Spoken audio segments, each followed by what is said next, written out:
¿Qué opina de las posibilidades que brinda la historia oral? Es el tema que se plantea en la pregunta 22. La historia oral brinda la posibilidad de rescatar los testimonios de gente que sobrevive a los hechos del pasado, los hechos que se quieren investigar o que se quieren, de los que se quiere dejar constancia. Permite tener esos materiales a disposición para el futuro, para que no se pierda gente que tiene edad ya provecta, avanzada, se usa mucho hoy. Pero ese es el problema de los testigos. Yo soy abogado, tú sabes que ejercí la abogacía y sé lo que son los testimonios de la gente, lo que significa la declaración de testigos frente al mismo hecho. Distintas personas declaran distintas cosas frente al mismo hecho. ¿Tú te acuerdas de la película japonesa Rashomon? Es ilustrativa al respecto, son 3, 4, 5 personas que frente al mismo hecho, como te digo, tienen una visión distinta, porque cada cual lo ve a través de sus vivencias y de un ángulo distinto. Los ángulos. Yo creo que es muy peligroso, porque nosotros decíamos hoy, tú me hiciste una pregunta, no recuerdo cuál, y hablamos de historia, cómo veíamos la historia, y cómo veíamos nosotros, si podíamos hacer una historia desapasionada Claro. del presente que vivimos, del que somos protagonistas, del que somos actores, en el que estamos inmersos. Yo decía, bueno, es un riesgo.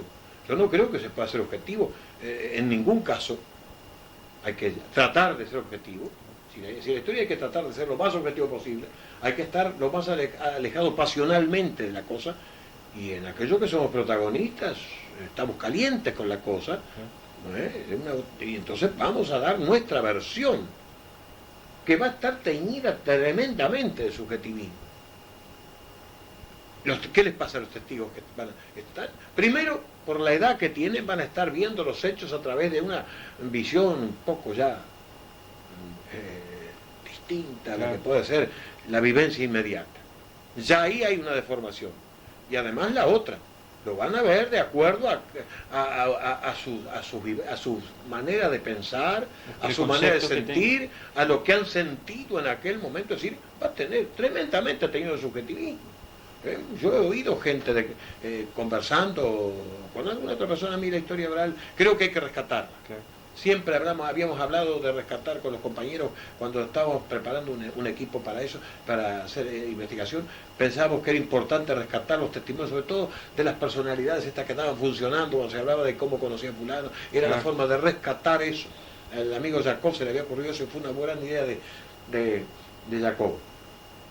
Pero nosotros vemos, el que es blanco va a ver la cosa blanca, el que es colorado la va a ver teñida de colorado, va a ver a su personaje, en fin, ese es el gran peligro, es un peligro. Pero algo se rescata, y en una composición que se haga después de todos los testimonios recibidos puede surgir alguna conclusión que va a ser mucho más exacta de repente que lo que fue hacer la interpretación de los historiadores del futuro, ¿no? Dejamos constancias. También los memorialistas de otra época eran de alguna manera testimoniadores de una realidad que habían vivido, y los utilizamos. Pero los utilizamos sabiendo que esa gente estaba comprometida en la cosa. Y que estaba además contando la cosa de acuerdo a lo que les convenía, salvando lo que no, dejando de lado lo que no les interesaba a los efectos de su visión de la cosa o de su protagonismo. Y multiplicando el valor de las cosas o destacando las cosas que les convenían. De manera que entonces, pero de cualquier manera, importa rescatar eso. Y es muy importante también en lo que hablamos hoy, en la historia de los pagos, ¿no?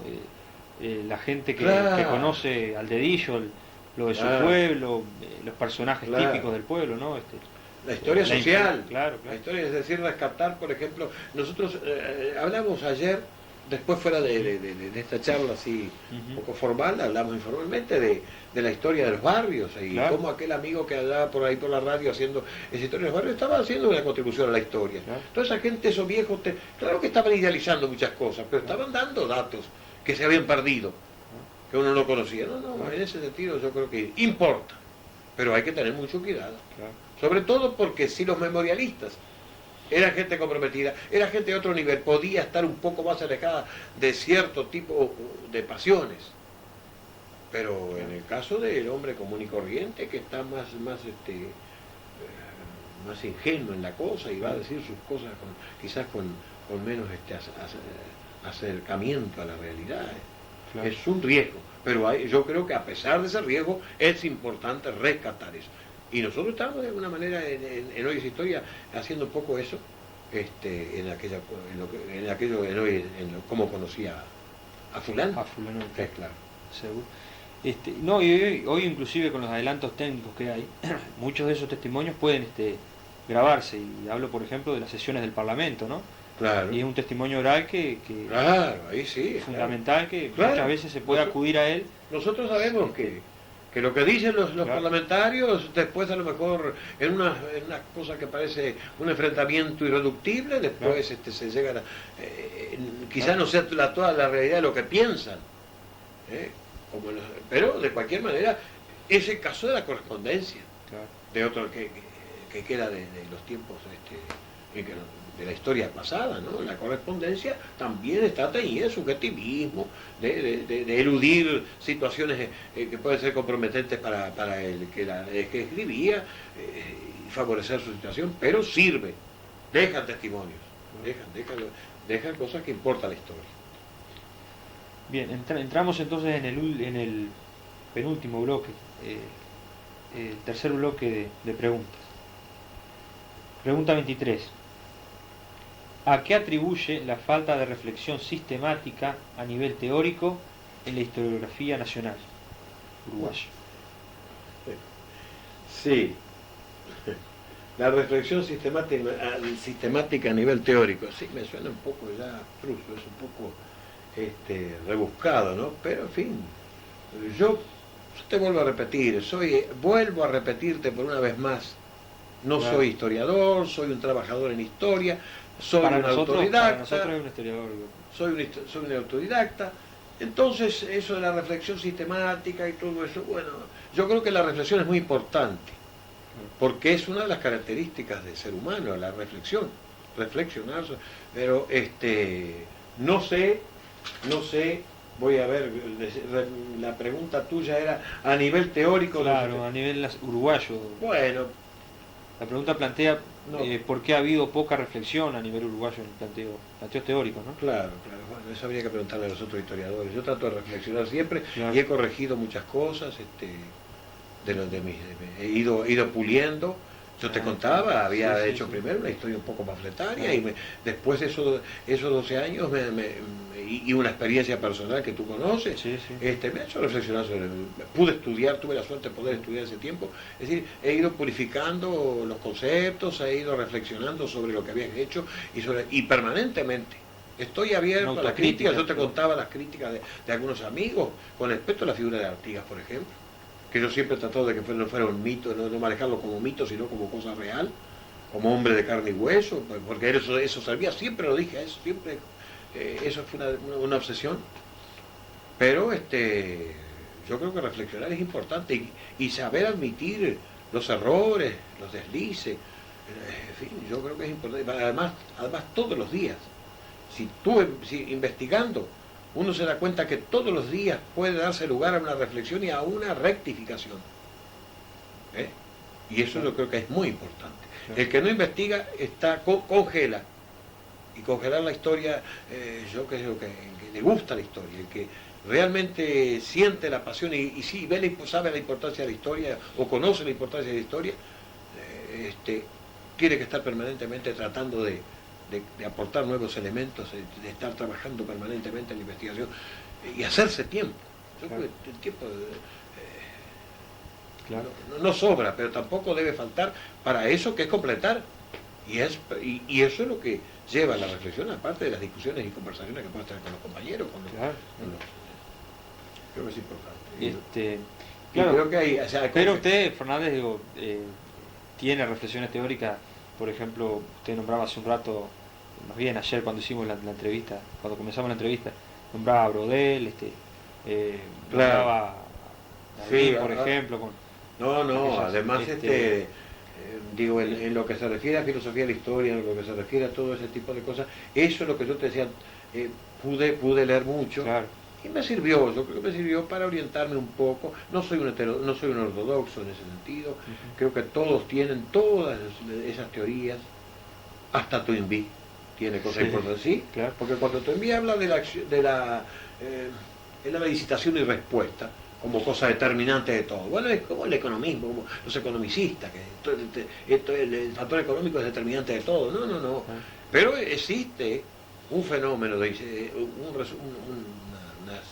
una realidad que pueblos que han sido sometidos a cierto tipo de visitaciones, sí, han respondido al margen de otras consideraciones. Es posible y ha pasado posiblemente. Digo, Toynbee también aporta algo. Y yo no estoy de acuerdo, me parece un hombre totalmente, es decir, creo que manejaba él todo su equipo y toda su sapiencia y toda su teoría en función de intereses muy concretos, que no eran los intereses del progresismo, digamos, no eran los intereses de una historia progresista, porque él trataba de dar la solución para él de todos los problemas, era volver a un sentimiento religioso, ¿no? Claro. En fin, yo en ese sentido también creo que, si a eso se refería la pregunta, sí, tuve la suerte, para mí fue suerte de tener tiempo para leer todo Toynbee, todo, los 21 tomos y sus agregados, que no lo hubiera jamás, no lo hubiera leído jamás, si no hubiera sido ese tiempo que tuve, 2 años y medio allí. Y después el resto ya no, el resto ya fue en otros lados, en Libertad y eso no. Pero en San José sí pude leer. Toynbee, después toda una serie de autores, Gordon Chait, importantes, sí, ¿no? Para lo importante. Dilthey, que leí mucho de Dilthey, hay que leerlo muy despacio porque es un alemán, los alemanes son muy pero además muy entrecortado, muy tartajeante sus cosas, en el sentido de que muy repetidor y muy deshilachado a veces, pero tiene conceptos que a mí me gustan mucho, me parecen importantes para una orientación de los trabajos de historia. Fernández, quizás la pregunta que le voy a hacer a continuación no tenga mucho que ver con el taller de teoría y metodología, pero sí tiene que ver con su persona y por eso es importante hacerlo. ¿Fue inesperada de alguna forma su prisión, o digo, teniendo en cuenta más que nada la prédica que usted estaba realizando durante esos años, tanto desde el punto de vista periodístico como, bueno, a través de las publicaciones históricas? Además de eso, el que hace algo, y yo no hice mucho, pero bueno, independiente, anárquico, individualista como soy, sabe que se está exponiendo a algo. Posiblemente uno lo esperase que fuera tanto, pero es decir, cuando después del 73 uno sufrió el hostigamiento permanente, porque acá en mi caso llegaron, no menos de 20 veces, no estoy exagerando. Hay otros que dicen que fueron 364 veces presos, no sé si es cierto, habrán ido a hablar, habrán ido a escribir alguna carta, pero yo fui, acá me vinieron más de 20 veces a mi casa, ¿no? Bueno, que yo estaba preparado, mi gente incluso estaba preparada para lo que pude, de alguna manera estaba preparado, y yo estaba preparado y sabía lo que estaba, es decir, no me puedo quejar, porque yo sabía que estaba en el 76 incitando, seguía excitando a esa gente, haciendo lo poco que uno podía hacer.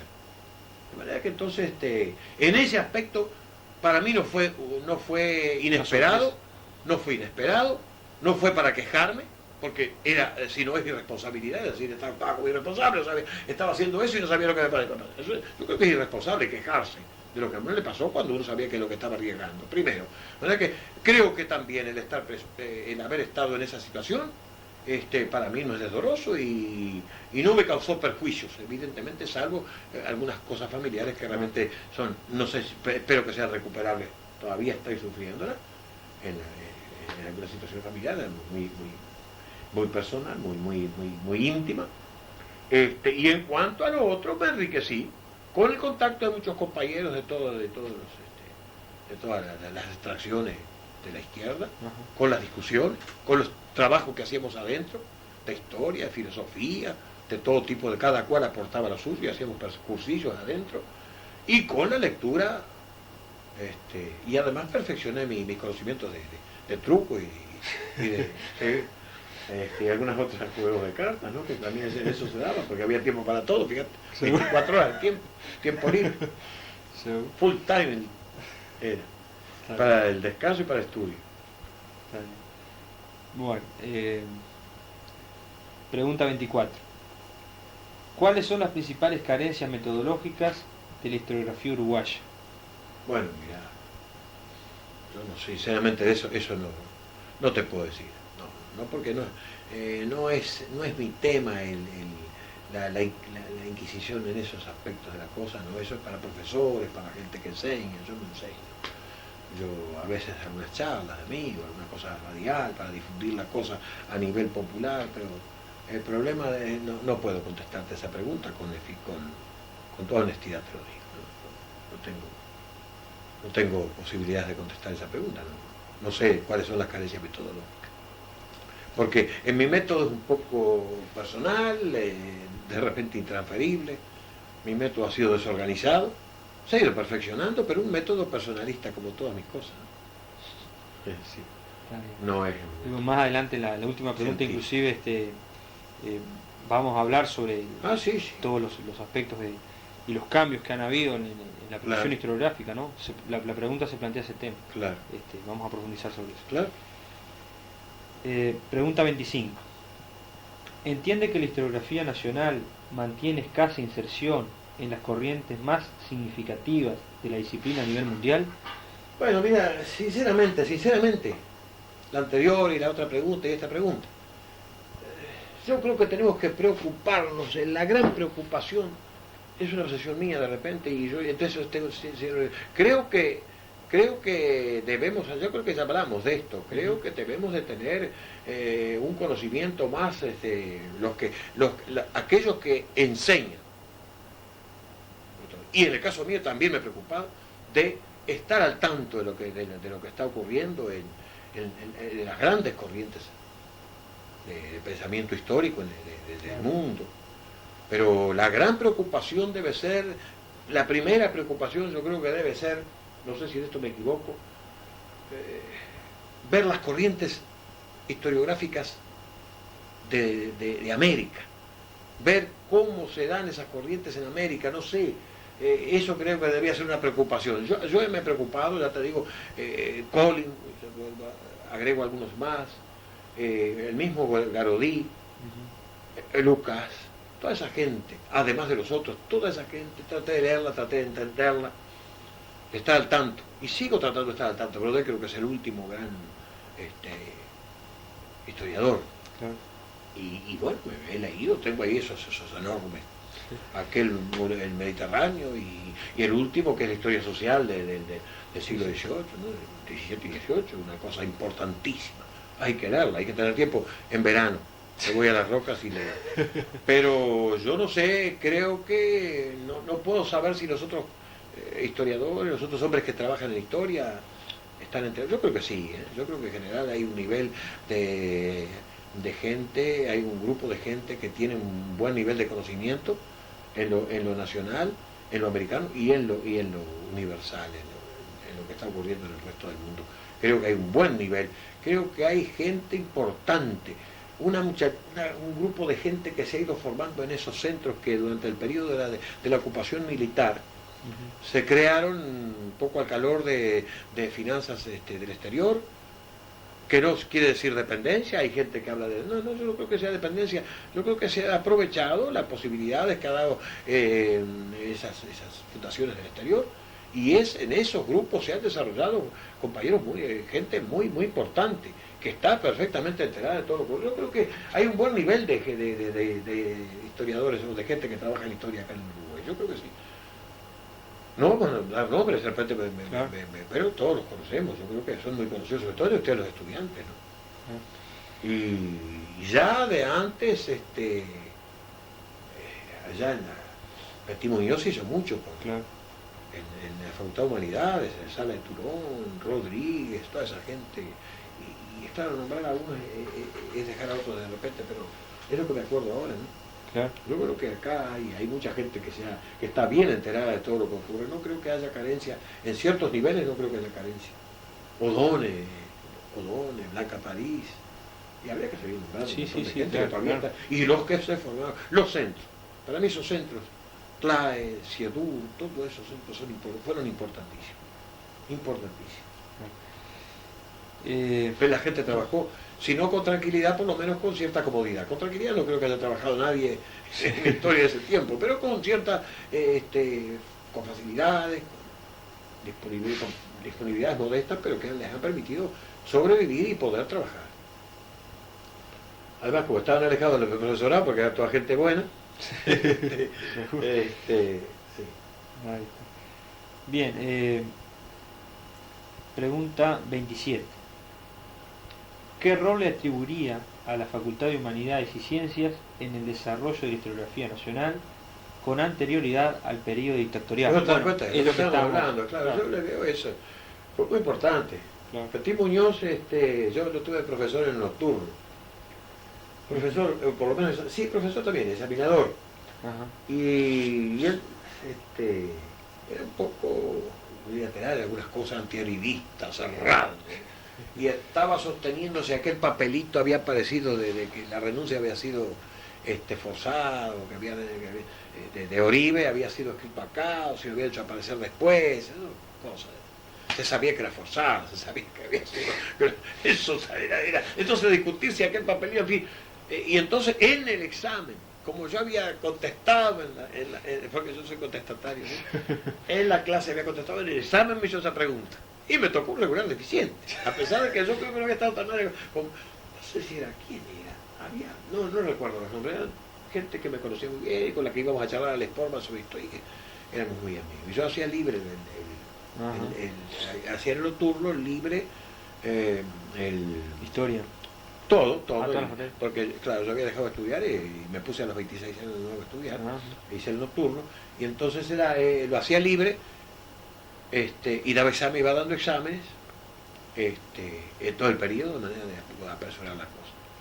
Y Petit Muñoz, pero hizo una obra en la Facultad de Humanidades, creo que hizo una obra muy importante, formativa, de investigación, de formación, y bueno, ya le habíamos dado algunos nombres: Blanca París, Odone, vuelvo a repetirlo, Sala de Turón, Rodríguez, de la Torre, ¿no? Toda esa gente que, pero Sala de Turón, de la Torre y Rodríguez han hecho una obra que es clásica, con toda su estirar las cosas, a veces, desde mi punto de vista, una cosa para encajarlas bien en su economicismo, sus cosas. Creo que, pero esa gente, yo creo que esa gente de alguna manera fue formada en el periodo anterior a la ocupación militar,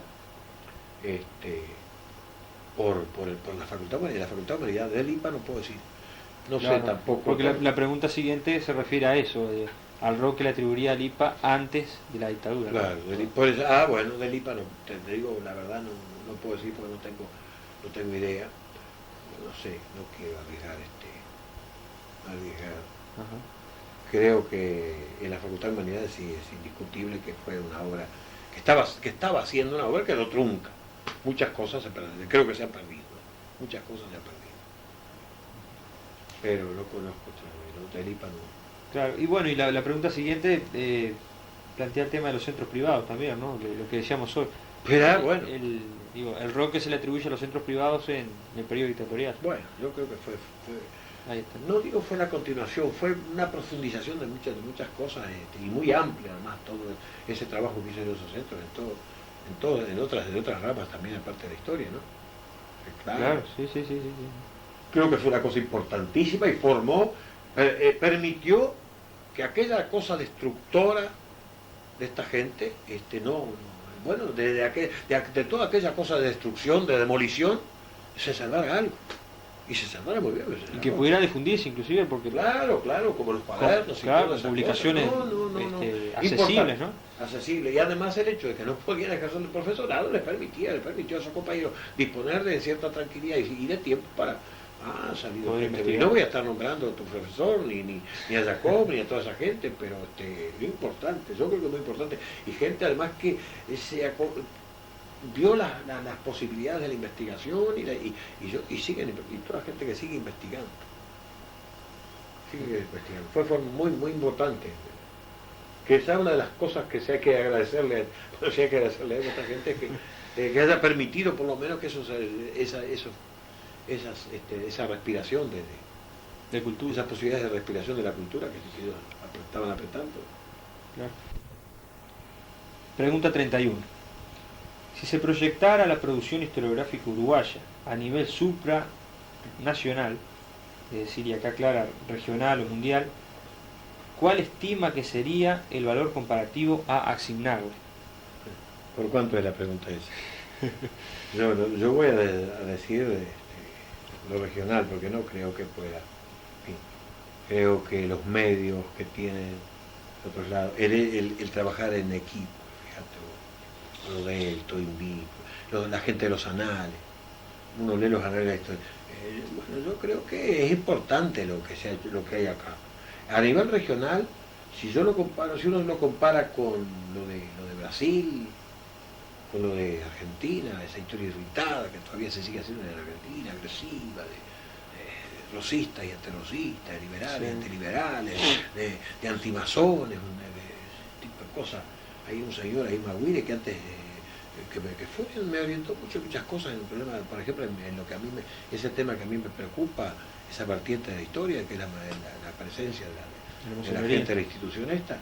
Y bueno, y de repente después de la guerra de las Malvinas, porque creyó que la masonería argentina estaba en combinación con la masonería inglesa, según me explicaron, ahora se puso en una cosa, es decir, un frenesí. Acá no existe esa agresividad, acá se ha hecho una cosa bastante decantada, se está haciendo una cosa seria. Yo vuelvo a repetir, esos centros que se crearon en el periodo de la dictadura, esos fueron tamices y permitieron a la gente trabajar tranquilamente y creo que eliminó mucho el subjetivismo, que nunca existió tampoco una historia muy irritada acá, no existió. Bueno, en cuanto a la profundidad, creo que al valor de lo que se hace, si lo comparamos con lo de la Argentina, no me gusta ser juez. Me parece que esta pregunta había dicho pero bueno, con Brasil creo que estamos muy bien. En cambio, puede ser que con otros países, por ejemplo, se conoce poco, en Paraguay no hay historia, ahí tengo relaciones con alguna gente, tengo algunas cosas que me han mandado y bueno, sí. No puede haber historia, en serio, cuando allí esa gente, yo no creo que tenga la posibilidad que estuvieron acá con nosotros y eso es horrible, ¿eh? Bolivia, tengo algunas cosas de Bolivia, son como el país, una cosa un poco caótica, un poco confusa. De Perú tengo cosas importantes, pero todas referidas al aprismo, la historia del aprismo, y escrita en general por apristas, pero muy bien trabajadas. Creo que México está muy bien en ese sentido, tiene medios, tiene gente importante, tiene un sentido muy arraigado del valor de lo americano, que importa porque la historia importa también como instrumento formativo, la presencia de historiadores y de hombres que hacen un poco filosofía de la historia, como Leopoldo Sea, por ejemplo, es muy importante. Pero en nuestro país está muy bien, yo creo que es un buen nivel. Claro. Y en México inclusive la Universidad Autónoma y toda esa prestigio serie internacional. Claro, y la otra universidad también de México, hay otra, el Colegio de México creo que se llama, con el que yo tuve contacto. Hay historiadores importantes, gente que trabaja muy bien en la historia y tienen medios, y hay después, además hay una bibliografía muy extensa, hay editores importantes que se arriesgan. Acá no hay editores importantes que nadie arriesga. Acá hay pequeñas ediciones que repiten cositas y algún esfuerzo individual que uno hace para publicar sus cosas, pero si no, es muy difícil. El gran problema de acá es las ediciones, pero en cuanto a los trabajos que se hacen que uno conoce, yo creo que hay un buen nivel. Ahora lo de México, claro, yo creo que está súper. Y Estados Unidos, por supuesto. Ahora, las universidades de los Estados Unidos se han despreocupado un poco del problema americano, del problema south americano, como dicen ellos, que en un momento dado, antes, curioso. En el periodo anterior a Carter, y quizás el tiempo de Carter, no sé, pero te digo, estaba fuera de circulación, pero en el periodo anterior a Carter había una gran preocupación. Nosotros, cuando te digo como ejemplo esto, cuando íbamos a sacar, la segunda vez que intentamos sacar la revista, que se iba a llamar Análisis Histórico de la Revolución Artiguista, poco parafraseando Análisis Histórico de la Revolución Francesa, era una cosa de tipo académico, recibimos 28 o 30 suscripciones de universidades norteamericanas y algunas inglesas y alguna cosa de Alemania y de Francia, pero 28 de universidades americanas. En esta oportunidad recién ahora han aparecido 2 o 3 respuestas. El caso de Linardi Rizzo, por ejemplo, que se especializan en esa relación comercial con Estados Unidos, con las universidades, con las instituciones de Estados Unidos, les ha pasado lo mismo. Creo que tienen 7 suscripciones de la revista, por ejemplo, y salvo los libros que mandan como novedades, que en servicio de novedades, la revista como cosa, y sin embargo en aquella oportunidad 28 suscripciones solamente de la Universidad Americana. Quiere decir que, me explicaba un amigo gringo que anduvo por acá, Justin, que ahora escribió en la revista sobre estaban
Sí, me explicaba que a partir del periodo del señor, este monstruo, esta ahora, ¿cómo se llama? Reagan, ¿no? Sí. El señor Reagan, hubo un cambio. Me decía que en cada universidad americana, aún en el periodo de Carter, y entonces ya puedo decir algo de eso a través de lo que dice John Charles Chaplin, había un profesor, por lo menos un profesor de historia americana, y 2 ayudantes en cada universidad. Y ahora, a partir de esta política de este señor, el problema de los americanos se arregla sin entenderlo, no hace falta entender a los americanos, porque ellos se interesaban por la política, por la historia americana en función para entenderlos, tratar de entenderlos. A que no interesaba entenderlos, total, con unas cuantas bombas, unas cosas así, algunos contras ahí, sí, algunos dólares financieros. Se creían que se iba a resolver, ¿no? De manera que entonces él me explicaba así, yo te planteo este problema. Pero la investigación en Estados Unidos, por algo, muchos de los textos de historia de los últimos trabajos de historia están en inglés, ¿no? Inglaterra, pero Estados Unidos, que tiene fundaciones que se dedican a pagar investigación. Fíjate, la Universidad de North Carolina, a este amigo creo que le financió año y pico para investigar a Sarabia para su tesis doctoral. Estaría aquí en Uruguay. Está en Uruguay, en Río Grande, sí. Viajó con sus años, un año y pico. Nosotros le cobramos de Banger, que estuvo varias veces, no claro, sé, sí, una sí, universidad sí. también norteamericana. Hay medios, y después hay gente seria. Gente seria, yo creo que la gente trabaja bien ahí, bueno, tienen todo lo necesario justamente. Los microfilms que no tenemos nosotros para Todo. recuperar todos los documentos. Claro, y si no le consultan a la CIA, Claro. es una cosa que le falte. La historia oral,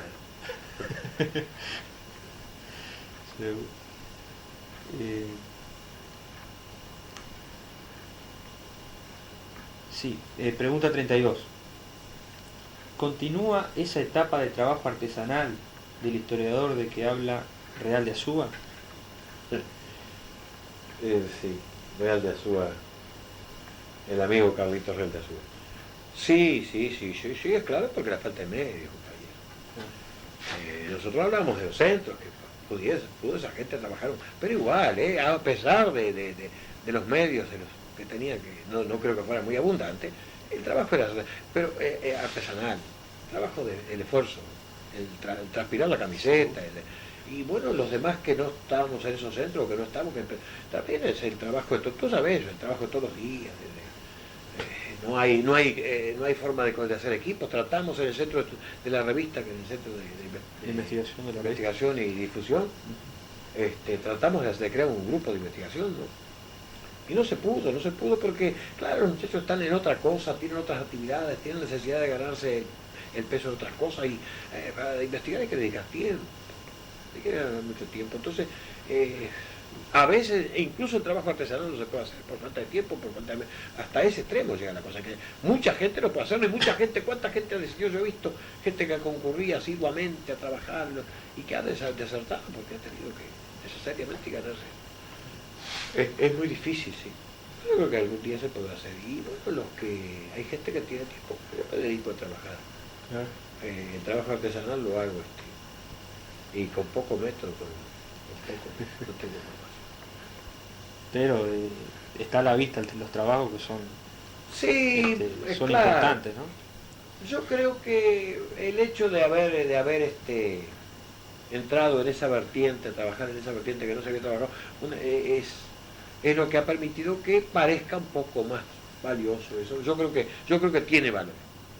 Yo creo que tiene un valor que ha sido reconocido en el exterior. Tú sabes que el hecho de las relaciones con esta gente de España, con la gente de Brasil, esa gente ha reconocido que algún valor tiene, alguna seriedad tiene el trabajo, y que alguna razonabilidad tiene el dedicarle tiempo a eso, que en otros países se ha estudiado a fondo. Cualquier historiador, aunque no se dedique expresamente a eso, escribe de eso, escribe la masonería, conoce la masonería, maneja los libros que se han escrito en esa materia por gente que que ha investigado ese tipo de madera.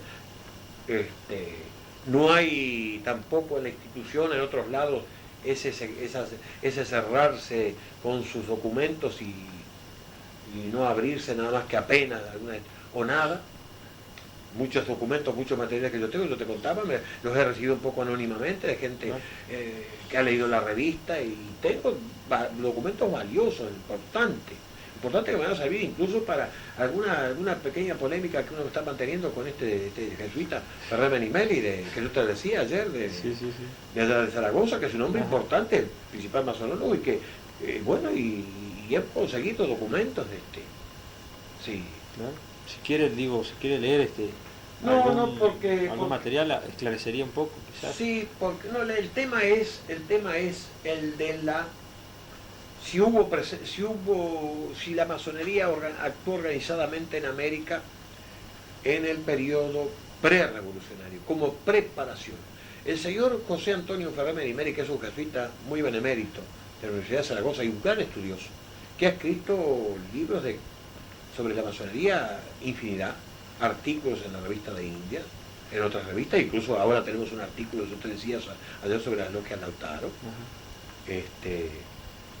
cuyas tesis muchas tesis son muy compartibles, muchas cosas hacen reflexionar sobre lo que uno ha dicho antes y hacen corregir errores, pero que en esta materia él sostiene que no hubo masonería organizada en el periodo prerevolucionario. Acepta que hubo masones extranjeros, iniciados en el extranjero, en el exterior, que vinieron y actuaron acá y que sembraron los ideales liberales que dieron lugar a despertar el espíritu de insurgencia independentista acá. Pero habla de que no hubo masonería organizada. Y entonces en esa correspondencia yo le citaba casos documentados de una logia, por ejemplo, hablamos hace un ratito, fuera de la charla informal, una logia en Lima que se descubre en 1773, con un médico de la Francia y 41 adeptos. Está funcionando, y están los datos de quien denuncia eso a la Inquisición. No olvidemos que funcionaba la Inquisición y que quemó más de 80 masones sueltos por ahí.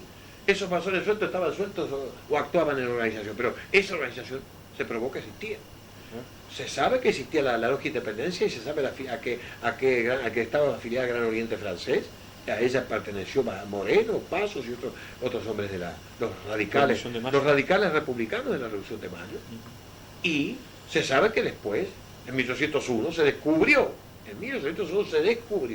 la Logia de Cordeiro, de San Juan, para la felicidad de la América, que era una logia en la que estaban incluso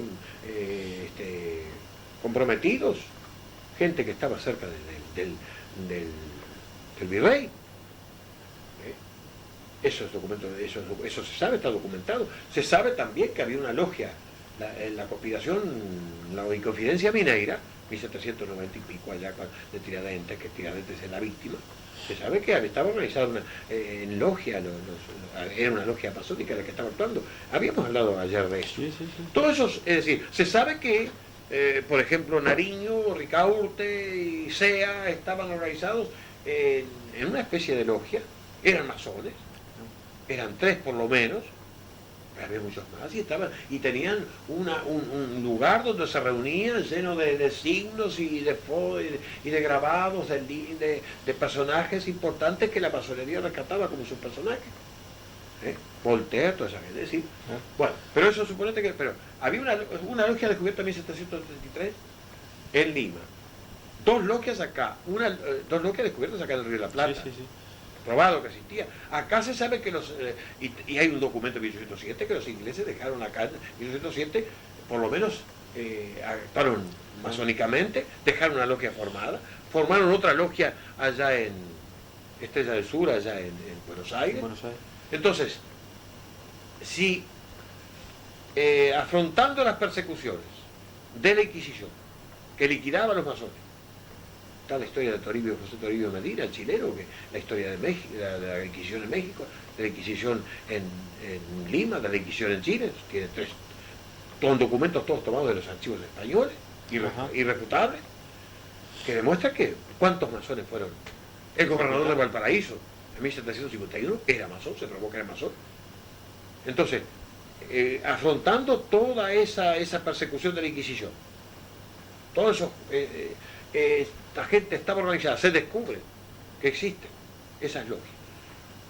No podemos decir que eso, lo decíamos ayer creo también, que eso era la cabeza de un iceberg, que era mucho más bueno, no digamos eso, pero digamos que si esa logia existió, quiere decir que había masonería organizada. Él toma como masonería organizada la creación de los grandes orientes, que es muy posterior, por ejemplo, de acá fue en 1855, en Brasil fue en 1822, muy posterior a la independencia, al estallido de la lucha independentista. Pero nosotros, si constatamos esas, por lo menos 4 o 5 logias, ya habíamos, lo que pasa es que no había grandes orientes americanos, dependían o del Gran Oriente francés o de la Gran Madre del Mundo de Londres, pero esas logias funcionaron y está probado. No se puede decir que no estaba organizada la masonería. Que las logias de Lautaro no eran masones, sí, eso acepto, eso es cierto, no eran masones, eran paramasónicas, porque había masones, como habíamos dicho ayer, y había gente que no era masón, que era liberal, que estaba imbuida, que había asumido las ideas liberales, pero que funcionaba con los ritos masónicos. Y de alguna manera estaban dependiendo, se denuncian entre ellos, carreras desde acá en 1820, 19, 18, está denunciando desde el Hurón la existencia de la logia Lautaro, que era para masones, pero además de una logia realmente de Julián Agüero, la de Julián Agüero, que era una logia masónica, realmente masónica, era auténticamente masónica, que colaboraba con esa paramasónica, como acá, la logia que funda Alvear, la logia informal que funda Alvear acá, con Ventura Vázquez y con Santiago Vázquez, y con nosotros que conversamos ayer, también es masónica, y crea, es decir, es evidente. Ese es el problema, ese es el problema de que estamos ahora conversando con este amigo de don José por carta, no por teléfono, por carta. Seguro. No sé cómo trajimos esta conversación. ¿Cuál era la pregunta? Claro, sí. Viene por el trabajo artesanal de Real La Suba. De repente el excurso fue larguísimo, fue más largo que la respuesta. No, pero... Bueno, de cualquier manera...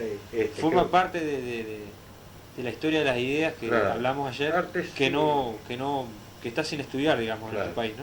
Sí. Y la vuelta al hombre a adquirir en la actividad de los tipos al margen de sus...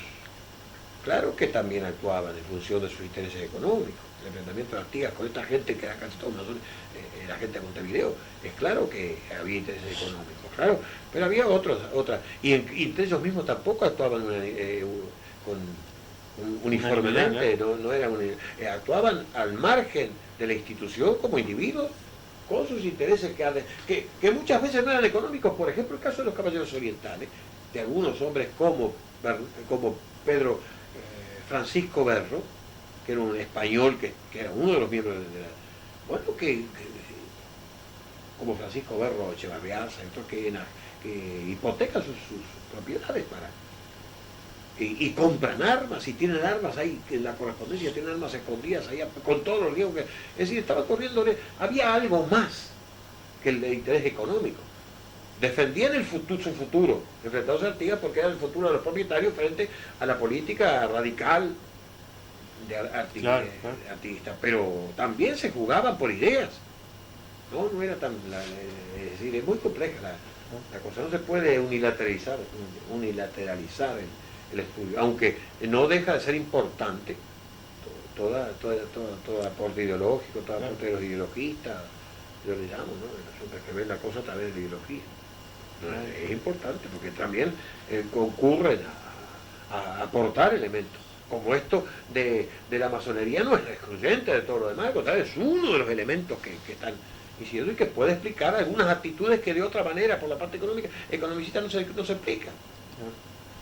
Entonces todo tiene que utilizarse para el estudio histórico de todas las vertientes. Y sobre todo, lo que es tan importante, volver al antropocentrismo, al hombre, ¿no? Volver al hombre, ver el hombre que es el que hace todo. Ahí está. Entonces, volviendo a Real La Suba, ¿cómo se podría superar entonces ese trabajo artesanal que realiza el historiador uruguayo. Hacerlo más, bueno, yo creo que todo está relacionado con lo que habíamos hablado, y acá hay que darle la razón a los compañeros que hablan de la importancia del factor económico, ¿no? Nunca se la niega, yo no le he negado nunca, por supuesto, no. Nadie que tenga el uso de razón puede negarlo a esta altura. Es el gran aporte que ha hecho el marxismo, de estudiar eso, profundizar eso. Ahora, que algunos congelen es otra cosa. Pero digo, yo creo que el problema de disponibilidad el país lo dejaron peor de lo que uno podía suponer. Hay toda una política de contención de los gastos para la cultura o de negación de los gastos para la cultura, pero peor, todavía se le saca a los esfuerzos culturales, se le saca dinero por todos lados, porque para un libro que está eximido de impuestos y todo eso, para una revista, hay un montón de cosas que hay que pagar, ¿no? Hay que pagar, a pesar de que sean exonerados, no hay apoyo ninguno, y todavía se le trae algo de siempre, ¿no? ¿Verdad que ese es el problema? ¿Qué puede hacer un hombre que tiene que dar sus clases por vintenes? El esfuerzo que significa, la dedicación y la responsabilidad que lo hacen casi todos, la mayoría, la gran mayoría. ¿Qué puede hacer si después tiene que de repente ir a 3 liceos o 4, como tú estabas hablando, como uno conoce? Acá, en el interior, y para poder redondear una cantidad más o menos aceptable. Si es responsable, tiene que estudiar, tiene que preparar, corregir. Entonces, no tiene tiempo, no tiene medios, apenas puede subsistir. Eso se supera, como se supera en otros lados, ¿no? Con becas, con cosas, y acá que ve. Creo que hay algún esfuerzo por parte, por ejemplo, del municipio que instituye estos premios que no son tan importantes, pero por lo menos ayuda, por ejemplo, puede ayudar al que quiere publicar, editar alguna cosa, a editarla, o al que ha editado hacer algún esfuerzo más, anima el esfuerzo de editar, de escribir, de hacer, pero es poco, no cubre todos los gastos que demanda para hacer un trabajo en serio, ¿no? Trabajo en serio, trabajar en serio. La obtención de documentos fuera del país, de repente. Acá mismo, porque ahora se ponen para la obtención de documentos, pero la obtención de documentos fuera del país, un viaje fuera del país para investigar los archivos que parece un mito, son mitológico, un archivo de Salamanca, de Simancas, los archivos de Sevilla, los archivos de cualquier archivo de cualquier, los archivos mismos de acá, de Brasil, ¿no? Los archivos de Argentina. Uno va allí, está unos pocos días y ya tiene que volverse porque se queda sin guita, ¿no? Seguro. El problema de medio. Claro. Bien, pregunta 33. ¿Considera que la historia afectiva, pasional o de divisa, gravitante durante mucho tiempo en la geografía uruguaya, ha sido definitivamente desplazada por un conocimiento histórico científico? No, yo creo que no. Estábamos hablando el otro día, yo creo que ayer hablamos del problema de, por ejemplo, ese reflotarse de carpintería, una cosa casi ridícula. Porque los colorados no sé que festejaban, salvo que se había sacado el trapito colorado, pero tú sabes que la Valleja también anduvo con trapos colorados. También enarbolaba bandera colorada, sí. con una calavera y con las tibias cruzadas. Cuando estaba en las luchas, los levantamientos contra allá en el 32, el 33, el 34, ¿verdad que? Y el color es símbolo de federalismo también. También es símbolo. Artigas se enarboló con bandera colorada, claro. También al principio, una bandera roja. Símbolo de la revolución. Claro. Pero y bueno, y los blancos no sé, porque al fin y al cabo estaba con Oribe, fundador del Parque, resulta que fue la Valleja el que ganó la batalla, y todavía Oribe, para que la Valleja no levantara mucha cabeza, no dejó que persiguiera a Rivera, eso es histórico. Seguro. Entonces la historia deformada, la historia partidaria, habíamos hablado hoy de la historia, mea culpa personal, de la historia así, digamos, de pelea, ¿no? Panfletaria, no sirve, puede servir. La buena está que se hace, y a los blancos los parece que les sirvió para reunir unos cuantas gente para allá por los pavos aquellos de carpintería, donde habían dado ahí la cosa. Pero no es historia, eso es panfleto político, una cosa, no es historia. Creo que que eso se ha decantado mucho. Creo que y no creo que acá haya habido la cosa irritada desde hace mucho tiempo. No creo, no recuerdo que haya habido, salvo algún enojo de Petit Muñoz así, pero circunstancial. No creo que haya, porque Petit Muñoz en lo que él hacía era otra cosa, pero la parte de otra manera. No creo que. Se usó, los olivistas, el negociador Oribe, el Rivera, se usó, pero se usó no como para historiadores, sino por gente que estaba involucrada en la política, ¿no? Creo. Sundfeld, un hombre que la vio era ballista, ¿cierto? Pero lo hizo con objetividad, la cosa lo hizo bien. El problema, por ejemplo, el gran problema de la Torre, un gran problema de la historia nacional, que hay que abordarlo con valentía. Él lo abordó con valentía, vio la cosa como era, ¿no? Vio bien la diferencia que había entre la Torre, milico, pero hombre dispuesto a hacer las cosas bien, y el militarista santo, y la descripción que hace del periodo santo, los espadones caminando por la calle, haciéndose conceder el sitio de privilegio de la calle, la vereda, y repoteando y teniendo sus estancias. Eso se repitió en el periodo de la ocupación. Las casas quintas, las casas rebosantes de luz. Claro. Es decir, la gente que escribió historia, Eduardo Acevedo, yo creo que no fueron, habrán tenido sus caídas, su escapada de la objetividad, puede ser.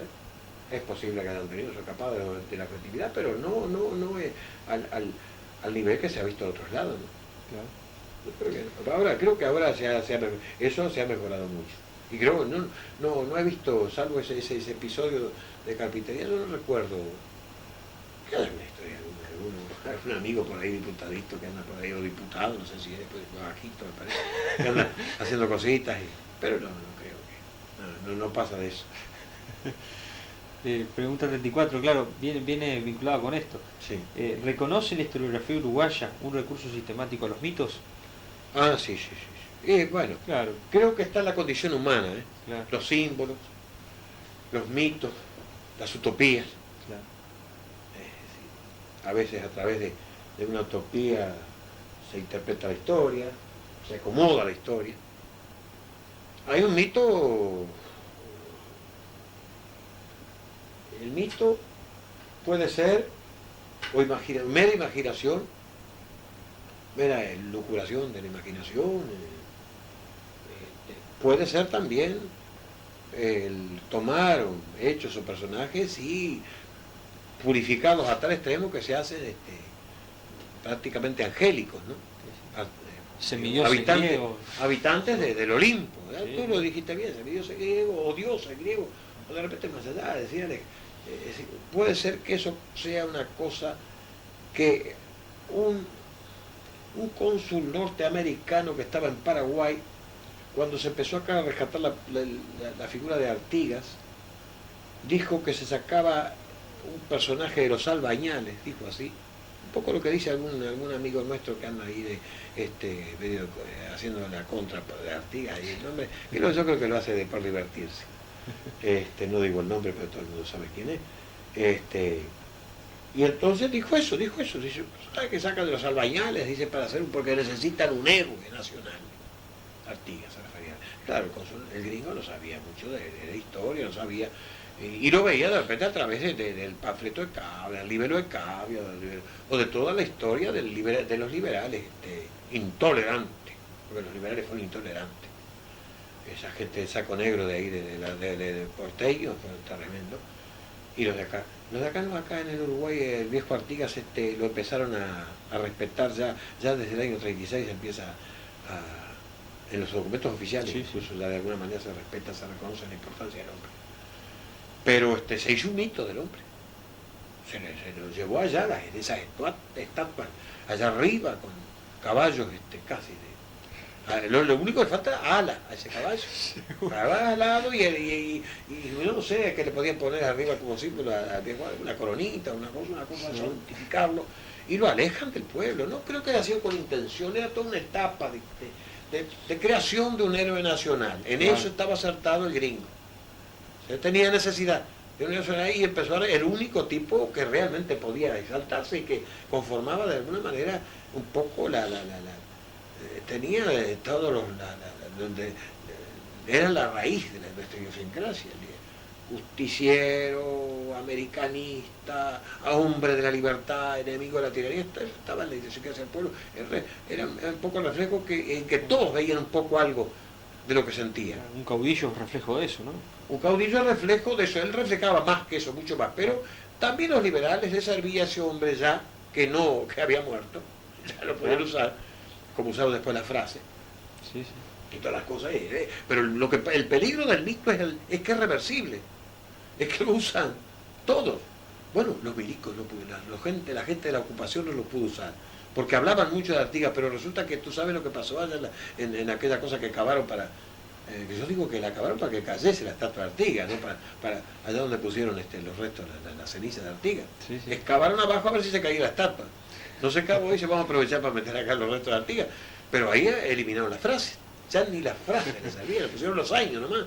Es terrible aquello, ¿no? Es decir, ellos no lo pudieron usar Artigas, no lo pudieron usar. No lo pudieron usar. Quisieron ahí sus cositas, pero pusieron 3 o 4 banderas ahí. El país tiene como 4 banderas distintas. La autoridad de ellos no emanaba de nosotros, ¿no? Claro, no era todo. Además no había ninguna frase que les pudiera servir. Alguna ahí por ahí de no sé qué cosa que ahora todavía anda citando un diputado de Pacheco anda ahí con esa frase de lo que no tenga miedo, no sé qué. Sí. Bobería. Pero digo, el mito es bravo la cosa, porque lo usa cualquiera. Entonces, el mito permite que lo que dijo el dios esas frases aisladas de contexto, las usen en cualquier momento, para justificar cualquier cosa. Para cualquier circunstancia. Yo no sé si esto contesta a tu pregunta, ¿se han usado los mitos? El mito está en la condición humana, el mito en ese sentido, de hechos y personajes reales, es decir, purificarlos hasta llevarlos al Olimpo, como tú decías, o llevarlos allá como dioses, endiosarlos o ponerlos como figuras angelicales, o si no, ponerle cuernitos y cola. También está el mito del otro mito, seguro, el de los cuernitos y la cola y la llama del infierno, el tipo. Sí, sí. También está ese otro. Y también están mitificados los hechos. Fíjate, Artigas Guerrero, por ejemplo, el único que pudieron rescatar los milicos. Digo, las tropas de ocupación, ¿para qué no? ¿Qué guerrero? La batalla de las piedras. Contra Marino, vamos a decir la verdad. Y porque se volcó todos los presos que sacaron los tipos, vos sabés que sacaron los presos de la Ciudadela y los hicieron formar en columnas ahí se pasaron para los patriotas. Seguro. No sé si para rajar de la cosa o porque se sentían patriotas. Seguro. Es posible que se sentían patriotas porque hay unas anécdotas muy lindas de Artigas en el 1807. Y el gauchaje que se sentía Gauchaje libre. que estaba preso por necesidad, Claro, que había. quería ser libre. Claro, quería irse a pegar. Así que la batalla esa de la piedra fue una cosa importantísima. En ese momento de recesión de la revolución en América, de pérdida, desaguadero, estaba perdiéndose todo, estaba recesando. Ahí en la batalla de la piedra fue importante, pero fue importante porque Artigas, porque fue importante porque las circunstancias se dieron para que aquello ocurría así, y pues bueno que haya sido. Pero no se mitificar la batalla de las piedras, hacer un mito. Y Artigas, y sobre todo Artigas, como gran guerrero. Yo creo que fue la única que ganó el pobre Artigas. El factor en ese aspecto, claro, el factor Artigas menos fue el hombre que dio consignas y manejó ideas que eran instrumentos de liberación que hoy todavía tienen vigencia. Ese es el Artigas que hay que rescatar. El tipo, el hombre como defensor de ideas, no ideólogo, defensor de ideas. Y él dijo, mi lucha es para todos.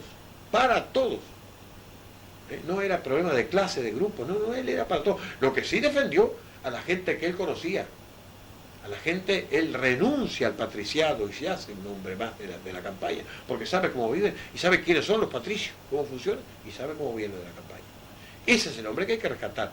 El hombre que tenía mujeres, que le gustaba tomar caña, que le gustaba el acordeón, que andaba contrabandeando. Sí, señor, fue contrabandista, ¿cómo no? El que tiene aventuras por todos lados, ¿por qué no? Y porque era un hombre. Pero entonces eso es, creo que es importante liquidar los mitos guerreros, por ejemplo, porque salvo la insurgencia revolucionaria, que es la que no se ha ni siquiera subrayado, el caso de Grito de Ascenso, El caso de las instrucciones de abril, sí, el caso del primer gobierno patrio, del 5 de mayo, que se inaugura acá en Canelones, en Guadalupe, que no se ha rescatado. El caso del primer proceso constitucional, del que no se ha hablado, importantísimo, mucho más realista que lo que es la Constitución del 30, mucho más realista, mucho más adecuada a las circunstancias del país. Todo eso, eso es lo que hay que rescatar y romper el mito del guerrerismo y del jefe guerrero y de Artigas, que es general. Si él dice, en el 12 renuncia al capitanato que le han dado los porteños y dice, me siento feliz, volviendo a ser un ciudadano entre los ciudadanos libres. No, todo ese tipo de cosas que muestran al verdadero Artigas y como el gran mito. Y de ahí en adelante todo lo demás. Claro. ¿Y qué otros mitos importantes podría identificar en nuestra historia? Sí, los más significativos. El mito de los partidos tradicionales, por ejemplo. Yo no estoy contra los partidos tradicionales, contra los partidos. Tú sabes que yo pertenezco al electorado independiente. Pero el mito de los partidos tradicionales. Y en ese mito, pudiendo ir a la historia del año 23, cuando ahí se definen las ideas que van a ser de alguna manera lo que